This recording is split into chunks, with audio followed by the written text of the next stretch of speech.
Daling-daling ni Jason ang dance moves nila, ha? Daling-daling mo. Sige pa. Oh, ayan. Ayan. Hindi. Bagay na bagay.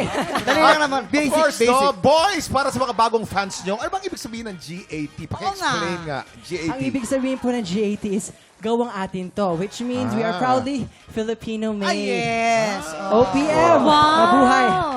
Alright, at syempre GAT, paki-invite na ang ating mga tiktropa na i-stream ang inyong single. Mga katiktropa, I'd like to invite you all to please stream our latest single, Daling Dale, on Spotify. And of course, we have a pre-debut single, Huwag Ka Na Humirit. Sa Spotify din po yan and all streaming platforms. Thank you po. Maraming salamat po. Ayun,